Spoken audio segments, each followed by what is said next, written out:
standing up still really awkward, so I'm going to do some like wandering. So my name's Rachel, and I do public affairs for the British Pregnancy Advisory Service. So basically it's my job to talk to MPs about abortion in Westminster. The British Pregnancy Advisory Service is a charity, and we provide about a third of the abortions in the UK every year. So we see more than 70,000 women. We provide medical abortions using pills, we provide surgical abortions, we provide abortions up to the legal limit of 24 weeks. We also provide some sort of the services around that, so the counselling, contraception, STI testing, pretty much anything that you get as part of a good sort of all-round service that tries to treat women sort of with the concerns that they come in with. So we were founded in 1968. The Abortion Act was passed in Great Britain in 1967, and it quickly became pretty clear that there were going to be parts of the country that weren't going to provide abortions.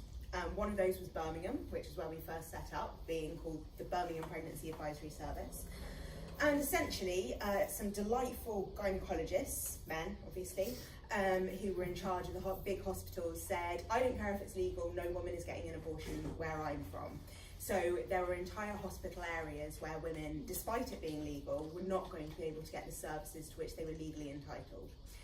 So we set ourselves up with a couple of clinics to start with.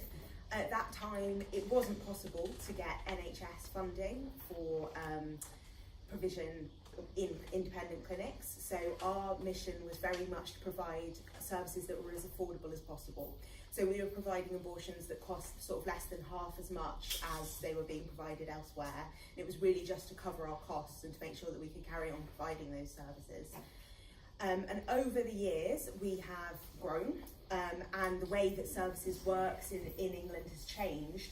So actually about 99% of the women that we see are funded by the NHS. We provide care as part of the sort of the fundamental NHS system. So although we're not NHS bodies ourselves, we're commissioned to provide those services. So that means that we work with our local, what's called clinical commissioning groups, which essentially decides where you can go for treatment. It means that the women we see are registered with GPs, that they turn up, that they don't need to provide any money, they don't need to provide any identification, and that we provide those services sort of remotely from their GP. So they don't have to go to a family doctor first, they don't need to be referred. The first thing that happens when a woman comes to us is usually that she finds our number on the internet. So she'll Google and it'll say, you can go and talk to BPAS. She gets a number and she calls our contact centre and they talk to her and ask her some questions about her pregnancy, and then we give her an appointment. She can either have a counselling session on the phone or she can come into the clinic. And the first discussion is what we call a pregnancy options discussion. So at that point, everything is raised with women. So continuing the pregnancy and becoming a parent, continuing a pregnancy and pursuing adoption, and having an abortion. About 20% of the women that originally get in touch with us don't proceed to have an abortion with BPAS. So it's not that once you walk through the doors, that's it, you've got no more agency. It's very much that people come because they don't know what they want to do in all cases. In a lot of cases they do, in a lot of cases they know and they've made up their mind and it wasn't a particularly difficult decision for them.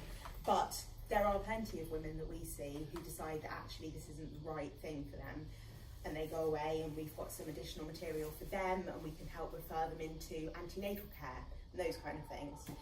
So once they've had that discussion, if they make up their mind to have an abortion, they see one of our qualified nurses and midwives. So they're actually the people that are the front people in the clinics. So they talk to women about what we provide. They talk about the different options, so medical and surgical. They talk about the medical side effects. They talk to them about consent and what the potential issues are, and then they get their women's consent. Part of the problem with the way that the law works in the UK or in Great Britain and the way that it would work in Gibraltar is the requirement for the two doctors' signatures. So at that point, a nurse and a midwife, despite being perfectly qualified medically to make that choice and to prescribe women pills, is not legally allowed to do so.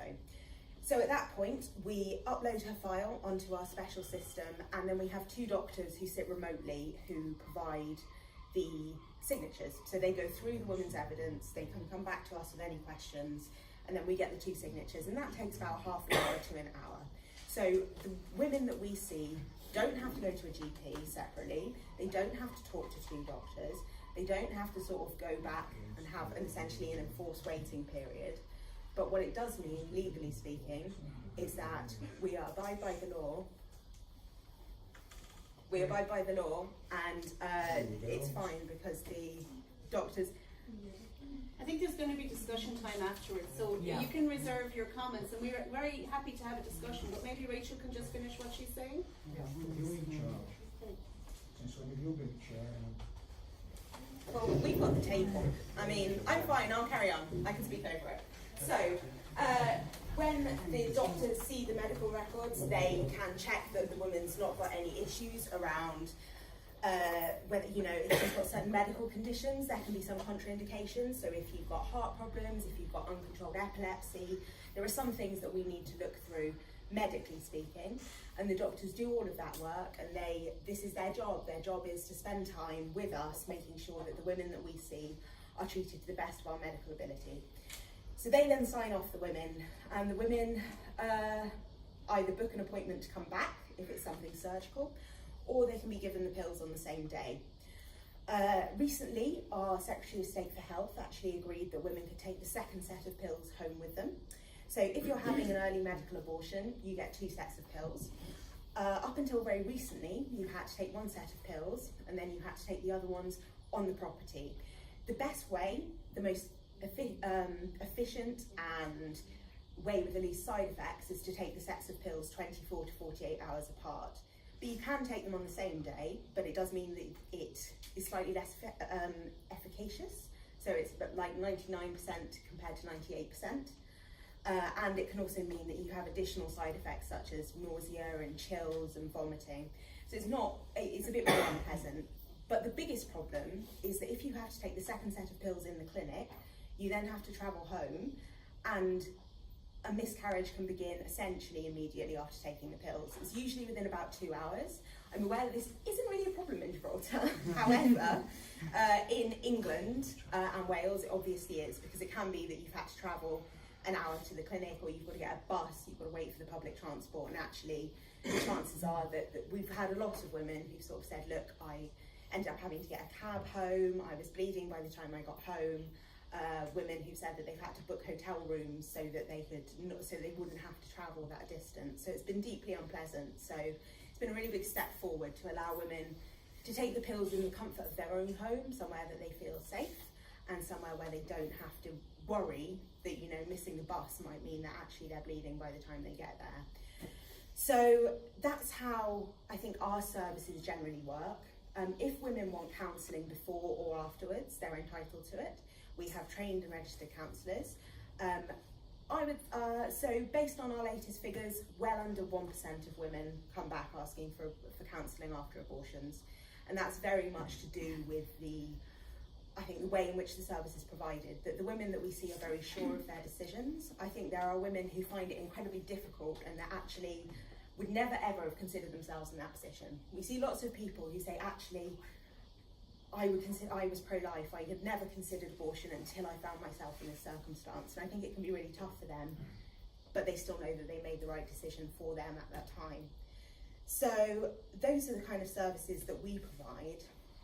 All of those services are provided under the Abortion Act, which, as you probably know by now, form the basis for the command paper that your government brought forward.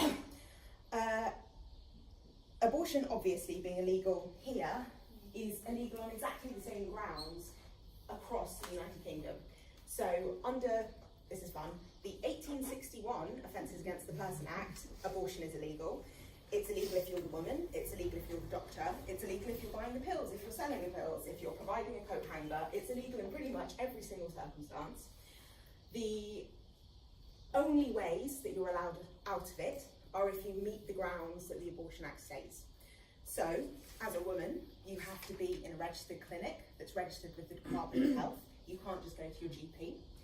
You have to have 2 doctors' signatures who agree in good faith that you meet the grounds, and you have to meet the grounds, and there are about 7 of them, and they include things like the woman's life is in danger, that there's a serious risk to permanent or long-term damage to mental, physical health. There we go, grave and permanent injury.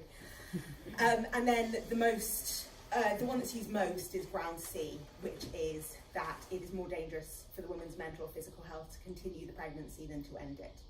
And that essentially is the one that is used for pretty much all abortions because it's always true. It's, clinically speaking, you are infinitely more, well, not quite infinitely, but very much more likely to have negative health outcomes from proceeding with an unwanted pregnancy than you are with ending it. And that includes side effects from childbirth, side effects from mental health, side effects from being forced to continue, and those kind of things. So all of our services are provided like that.